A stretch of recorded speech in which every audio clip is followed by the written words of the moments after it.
एंटीलिया मामले में मुंबई के पूर्व कमिश्नर परमवीर सिंह का लेटर अब उद्धव सरकार के गले की फांस बनता नजर आ रहा है।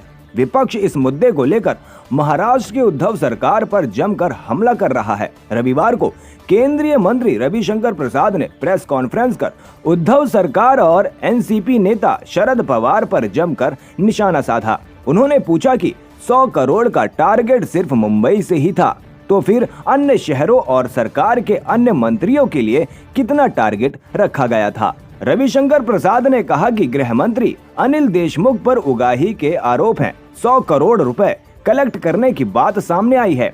ऐसे में सवाल उठता है कि देशमुख ये वसूली अपने लिए कर रहे थे या एनसीपी के लिए या उद्धव सरकार के लिए। उन्होंने कहा कि मुंबई से 100 करोड़ का टारगेट था, तो पवार और ठाकरे साहब बताएं कि पूरे महाराष्ट्र से कितने का टारगेट था, और अगर एक मंत्री का ये टारगेट था तो फिर और मंत्रियों का टारगेट क्या था।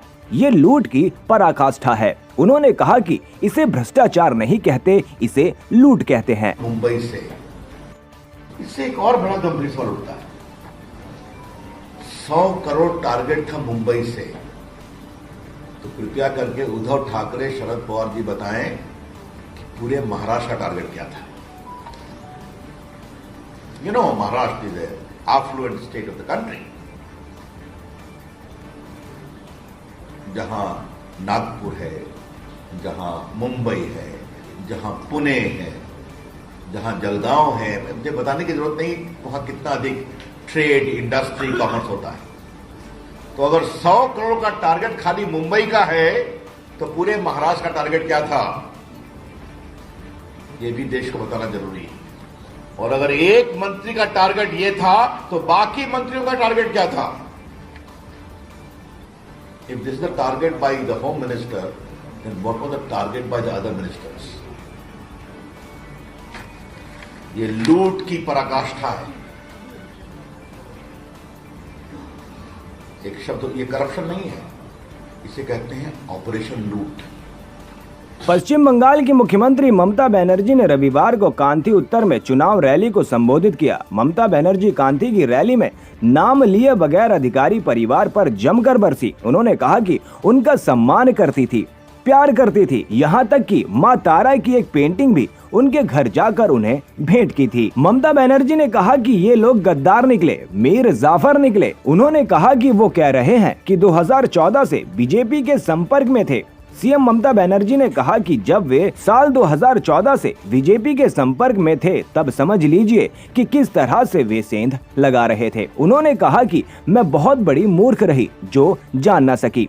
ममता बनर्जी ने कहा कि उन्होंने अधिक धन एकत्रित कर लिया है, अब उसकी रक्षा के लिए बीजेपी में चले गए। ममता बनर्जी ने कहा कि वे अब उस पैसे का इस्तेमाल वोट खरीदने के लिए कर रहे हैं। उन्होंने नाम लिए बगैर कहा कि इनको मिदनापुर से बाहर करना ही होगा, तभी जाकर असली आजादी मिलेगी। सीएम ममता ने कहा कि उन्हें लगता होगा कि यदि हम ममता बनर्जी को घायल कर देंगे तो वे चुनाव करने में सक्षम नहीं होंगी। उन्होंने मुझे हर जगह घायल किया, लेकिन अपने एक पैर पर मैं उन्हें गोल दूंगी।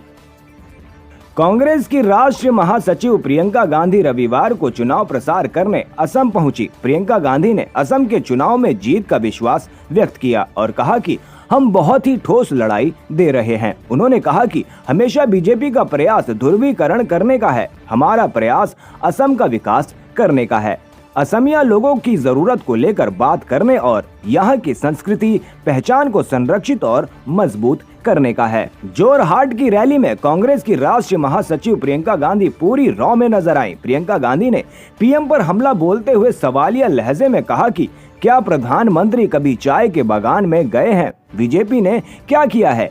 उन्होंने चाय श्रमिकों के वेतन में वृद्धि भी नहीं की। प्रियंका गांधी ने कहा कि शुरू में कहते थे कि हम सीएए नहीं चाहते, अब वो कह रहे हैं कि सीएए लागू करेंगे। सीएए का आंदोलन चला, असम में आग लगी, तो प्रधानमंत्री जी को दुख क्यों नहीं हुआ? तब वो आपके सामने क्यों नहीं आए? तब उन्होंने अपना दुख व्यक्त क्यों नहीं किया? जब तमाम वादे किए उन्होंने पिछले चुनाव में और एक एक करके सारे वादे तोड़े, तब उनको क्यों दुख नहीं हुआ? क्या वो किसी चाय के बागान में गए हैं? क्या वहां मेरी बहनों से मिले हैं? क्या मेरी बहनों की उंगलियों पे जो छाले हैं, जो ये चमड़ी सख्त हो चुकी है काम करते करते, पत्तियां छीलते छीलते, क्या उन्होंने देखी हैं?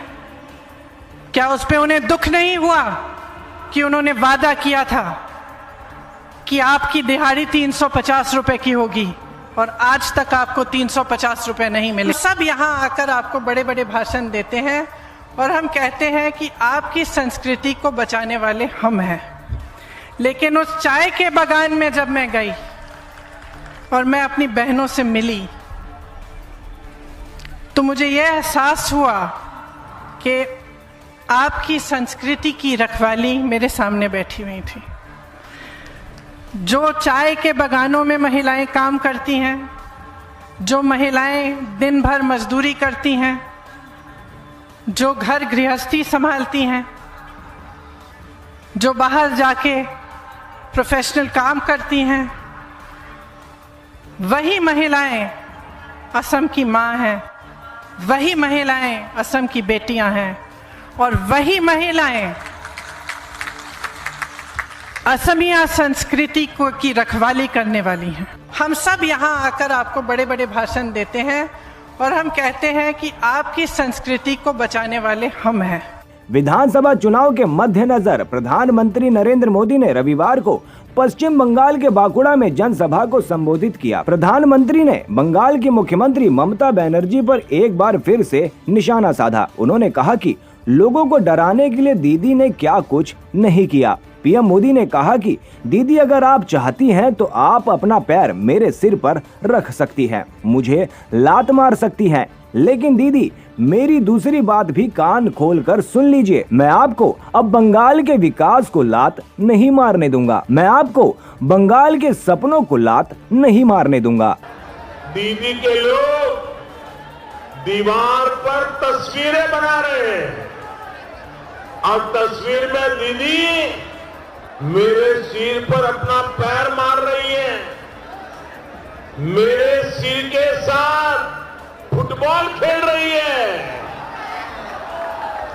आप बंगाल के संस्कार, यहां की महान परंपरा का अपमान क्यों कर रही है दीदी?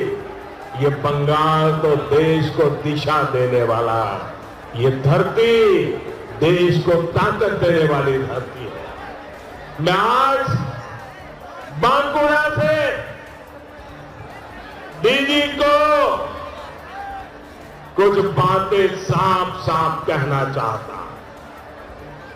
पहली ये कि मैं तो अपना सिर हमेशा देश के 130 करोड़ नागरिकों की सेवा में झुक करके रखता हूं, झुका करके रखता हूं, नमन कर करके रखता हूं।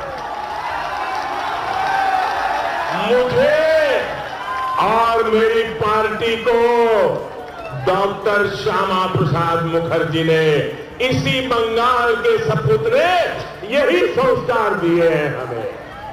इसलिए दीदी अगर आप चाहती हैं तो अपना पैर मेरे सर पर रख सकती है। दीदी आप मुझे लात भी मार सकती है, लेकिन दीदी मेरी दूसरी बात भी कान खोल करके सुन लीजिए। मैं आपको बंगाल के विकास को लात नहीं मारने दूंगा। केंद्रीय स्वास्थ्य मंत्रालय के मुताबिक बीते 24 घंटे में कोरोना के 43,846 नए मामले सामने आए हैं। बीते 26 नवंबर के बाद एक दिन में कोरोना के ये सबसे ज्यादा मामले हैं। इसके साथ ही देश में संक्रमित हो चुके लोगों की कुल संख्या 1,15,99,000 हो चुकी है। देश में पिछले 24 घंटे में कोरोना से 197 लोगों की मौत भी हुई। इसी आंकड़े के साथ ही देश में कोरोना मृतकों की संख्या 1,59,755 हो गई है। लोकसभा अध्यक्ष ओम बिरला कोरोना वायरस से संक्रमित हो गए हैं। आपको बता दें कि स्पीकर ओम बिरला की कोरोना टेस्ट रिपोर्ट 19 मार्च को पॉजिटिव आई थी, जिसके अगले दिन उन्हें एम्स अस्पताल के कोविड सेंटर में दाखिल कराया गया था, जहां उनकी हालत स्थिर बताई जा रही है। बिहार के मुख्यमंत्री नीतीश कुमार ने शनिवार को कहा कि राज्य में कोरोना वायरस की वैसी स्थिति नहीं है कि स्कूलों को बंद किया जाए। उन्होंने कहा कि अभी स्कूल खुले रहेंगे और बच्चों की पढ़ाई जारी रहेगी। हालांकि मुख्यमंत्री ने अन्य राज्यों से आने वाले लोगों के लिए रेलवे स्टेशनों, हवाई अड्डों और बस अड्डों पर विशेष नजर रखने के निर्देश दिए। सीएम नीतीश ने शनिवार को वीडियो कॉन्फ्रेंसिंग के जरिए कोरोना को लेकर उच्च स्तरीय समीक्षा बैठक की। बैठक में मुख्यमंत्री ने कहा कि देश के कई राज्यों में कोरोना के मामले तेजी से बढ़ रहे हैं। उन्होंने कहा कि बिहार के लोग सभी राज्यों में रहते हैं, होली पर लोग आएंगे, इस वजह से संवेदनशील स्थानों पर यात्रियों की हर संभव कोरोना जांच सुनिश्चित होनी चाहिए। उसमें कम से कम 70% कोरोना टेस्ट RT-PCR प्रक्रिया के तहत हो, जिसकी रिपोर्ट 24 घंटे के अंदर मिले। वहीं सीएम ने कोरोना टीकाकरण की रफ्तार बढ़ाने के निर्देश दिए। अखिल भारतीय आयुर्विज्ञान संस्थान में वर्चुअल ऑटोप्सी सुविधा की शुरुआत हो गई है। गौरतलब है कि पोस्टमार्टम के पारंपरिक सिस्टम की तुलना में इस प्रक्रिया में बेहद कम वक्त लगता है। वर्चुअल ऑटोप्सी के तहत शव प्रशिक्षण का काम स्कैनिंग और इमेजिंग टेक्नोलॉजी के जरिए होता है। इस प्रोसेस में डेड बॉडी के अलग अलग टिश्यूज और अंदरूनी अंगों की सिटी स्कैन मशीन के जरिए पड़ताल होती है। सिटी स्कैन मशीन पर शव रखने के चंद सेकंड के भीतर करीब 25,000 तस्वीरें मिल जाती है, जिनकी जांच एक्सपर्ट करते हैं। इस सुविधा केंद्र का उद्घाटन भारतीय आयुर्विज्ञान अनुसंधान परिषद के महानिदेशक बलराम भार्गव ने किया। कांग्रेस नेता राहुल गांधी ने असम से बीजेपी पर हमला बोला। जोरहाट जिले के मरियानी में चुनावी सभा को संबोधित करते हुए राहुल गांधी ने कहा कि बीजेपी असम की संस्कृति, भाषा, इतिहास और भाईचारे पर हमला कर रही है। इसीलिए विधानसभा चुनाव के बाद कांग्रेस पार्टी के सत्ता में आने पर प्रदेश में नफरत के खात्मे और शांति लाने पर काम किया जाएगा। जो असम में जो भाईचारा है, जो आपका कल्चर है, आपकी हिस्ट्री, उस पर अटैक कर रहे हैं और वो रोज उस पर अटैक करते हैं। और ये जो टीम यहां बैठी है, असम की रक्षा कर रही है। ये रियलिटी है। हमारे मैनिफेस्टो में 5 गारंटियां हैं, बिल्कुल क्लियर गारंटीज हैं। जो नुकसान बीजेपी ने किया है, सिर्फ असम का नहीं, हर प्रदेश का, देश का, जो नोटबंदी के कारण हुआ है, जो हम दो हमारी दो सरकार के कारण हुआ है, जो गलत GST के कारण हुआ है, जो 3 किसान के कानून बनाए उसके कारण हुआ है, उसको रेक्टिफाई करने का यह तरीका है। 5 गारंटीज क्लियर कट है, असम की जनता को एक बेस देने की, फाउंडेशन देने की। मगर इसका मेन लक्ष्य है कि हम यहां असम की संस्कृति, उसकी हिस्ट्री, उसकी कल्चर की रक्षा कर रहे हैं। ये इलेक्शन अजमल का नहीं है, ये इलेक्शन असम के बारे में है।